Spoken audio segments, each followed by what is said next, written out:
जिंदगी तूने मुझे कब्र से कम दी है जमीन, पांव फैलाऊं तो दीवार में सर लगता है।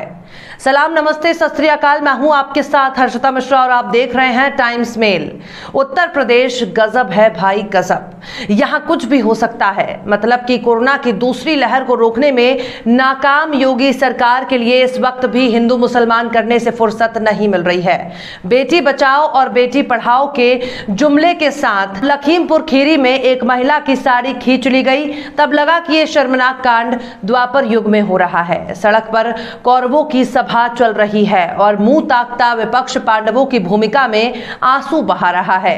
जहां एक बार फिर द्रौपदी का दामन तार तार करने की कोशिश हो रही है। लेकिन बेरोजगारों की इतनी बड़ी फौज होने के बावजूद सूबे की जनसंख्या यहां के नेताओं को सोने नहीं दे रही है। उनको सपने में भी जनसंख्या का भूत नजर आता है। सोशल मीडिया पर शोर मचाने वाले फेक न्यूज में आपको 4 बीवी और 40 बच्चों की कहानी खूब सुनाई जा रही होगी और ये भी बताने की कोशिश हो रही होगी कि मुसलमानों की आबादी अगर ऐसे ही बढ़ती रही तो आने वाले समय में आज का बहुसंख्यक हिंदू अल्पसंख्यक हो जाएगा और मुसलमान बहुसंख्यक बन जाएंगे। लेकिन आज हम आपके इर्द गिर्द नफरत और सांप्रदायिकता की खड़ी इस दीवार को गिराने की कोशिश करेंगे और बताएंगे कि अगर जनसंख्या नियंत्रण कानून लागू हुआ तो हिंदू और मुसलमान तो दूर की बात है, खुद नेताओं को ही कहीं भी मुंह छुपाने की जगह नहीं मिलेगी। यानी जितने भी सूबे और उनके नेता इस कानून की वकालत कर रहे हैं, कैसे यही कानून उनके गले में सांप और छुछुंदर का हाल करने जा रहा है, जो ना तो निगलते बनेगा और ना ही उगलते। बताएंगे आपको और भी बहुत कुछ जिन खबरों ने आपके दिलो दिमाग पर मजहब का पर्दा डाल रखा है और उसको नफरत के आगे कुछ भी दिखाई नहीं देता। लेकिन आप अगर हमारे चैनल पर नए हैं और पहली बार अगर हमारी वीडियो को देख रहे हैं तो हमारे चैनल टाइम्स मेल को सब्सक्राइब कर लें, वीडियो को लाइक कर दें और बेल आइकन का नोटिफिकेशन बटन भी प्रेस कर दें ताकि बिना देरी हमारी हर खबर आपको मिलती रहे। लौटते हैं आज की खबर की तरफ। दरअसल उत्तर प्रदेश की बीजेपी सरकार ने जनसंख्या नियंत्रण पर जारी अपने मसौदा विधेयक में 2 से ज्यादा बच्चों वाले माता पिता को स्थानीय चुनाव लड़ने और सरकारी नौकरियों में प्रमोशन के लिए आवेदन और सरकारी सब्सिडी पाने के अधिकार से वंचित करने का प्रावधान का जिक्र किया है। इतनी जोर जबरदस्ती से जनसंख्या को कंट्रोल करने का कठोर कानून चाइना के वन चाइल्ड पॉलिसी को पीछे छोड़ चुका है। भक्त इसी बात से खुश हैं कि चलो इस कानून के लागू होते ही मियां भाई लोगों को सबक सिखा दिया जाएगा।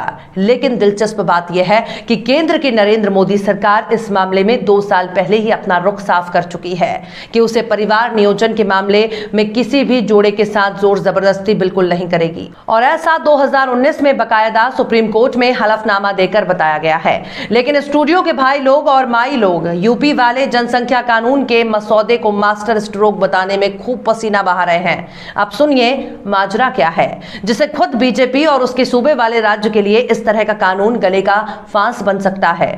दरअसल उत्तर प्रदेश जनसंख्या विधेयक 2021 के प्रावधानों को अगर राज्य विधानसभा चुनावों के लिए भी लागू कर दिया जाए तो खुद बीजेपी के ही आधे से ज्यादा विधायकों की कुर्सी खाली हो जाएगी और सरकार पूर्व सरकार बन जाएगी। मतलब कि इस कानून को अगर स्थानीय चुनाव के अलावा विधानसभा चुनाव लड़ने वालों के लिए भी लागू कर दिया जाए तो बीजेपी के ही 50% विधायक चुनाव लड़ने के अयोग्य घोषित हो जाएंगे। दरअसल एनबीटी की इस खबर के मुताबिक उत्तर प्रदेश विधानसभा की वेबसाइट पर कुल 397 विधायकों की प्रोफाइल अपलोड है। इनमें 304 विधायक बीजेपी के हैं, जिनसे यह पता चलता है कि 152 विधायक यानी आधे विधायकों के 2 से ज्यादा बच्चे हैं। कुछ विधायकों के परिवार का आंकड़ा इतना बड़ा है जितने की आप कल्पना भी नहीं कर सकते। इस डेटा को देखकर ऐसा लगता है कि मानो हर विधायक दूसरे विधायक के परिवार से कंपटीशन कर रहा हो कि उसने 2 बच्चे पैदा किए, हम 5 करेंगे, उसने 5 बच्चों को पैदा किया तो हम 6 करेंगे, वगैरह वगैरह। इनमें एक बीजेपी विधायक के तो 8 बच्चे हैं। लिस्ट में किसी और विधायक को इतने ज्यादा बच्चे नहीं हैं। एक विधायक को 7 बच्चे हैं। बीजेपी के 8 विधायक ऐसे हैं जिनके 6 बच्चे हैं। वहीं 15 विधायकों को 5 बच्चे हैं, 44 विधायकों के 4 बच्चे हैं।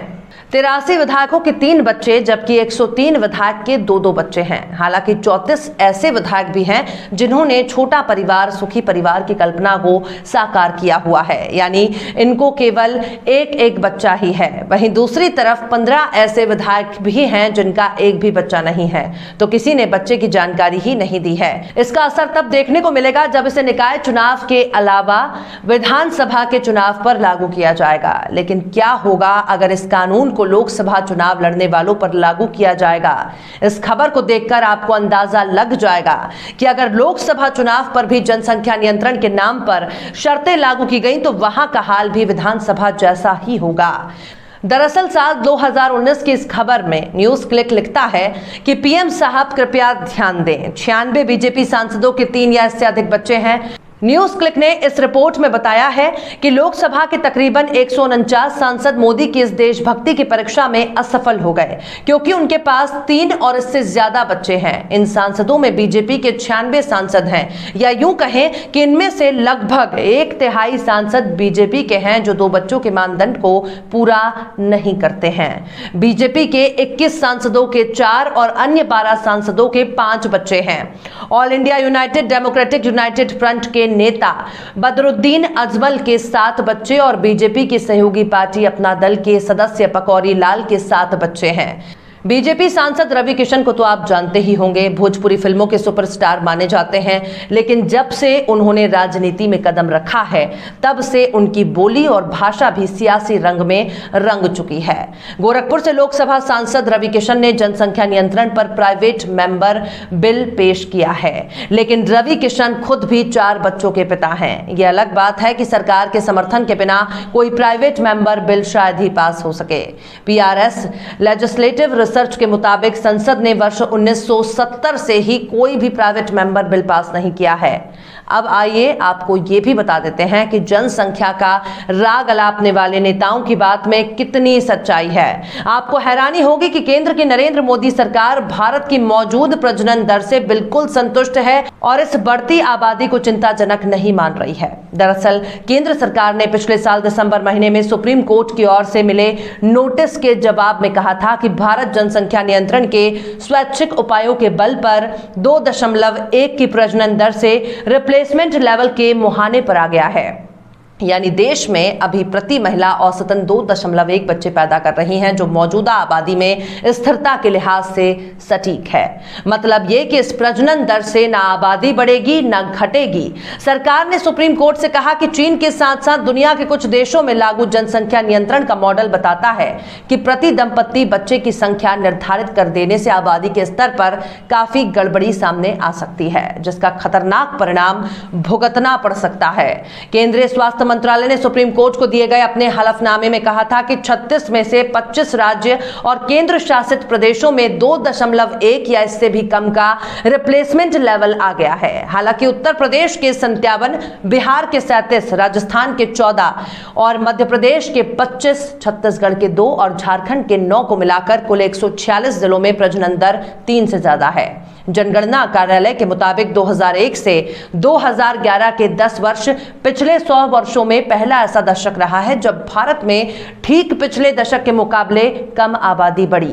अब जितनी जानकारी हमने आपसे साझा की है इसमें आपको सब कुछ सबूतों के साथ दिखाया जा रहा है, यानी हमारी हर खबर के साथ साथ वेरीफाइड स्टेटमेंट और डेटा भी दिखाया जा रहा है। हम एक जिम्मेदार पत्रकारिता करते हैं और सांप्रदायिकता को बढ़ावा देने वाली खबरों से परहेज करते हैं, लेकिन उन खबरों पर हम दिल खोलकर सम्मान करते हैं जिनसे समाज में जागरूकता पैदा हो और समाज में शांति कायम रहती है। हर धर्म और जाति से ऊपर उठने की बात करते हैं। हो सकता है कुछ लोगों को हमारी पॉलिसी बुरी लगे, लेकिन हम उनका सम्मान करते हैं जो सभ्य तरीके से टाइम्स मेल की आलोचना करते हैं।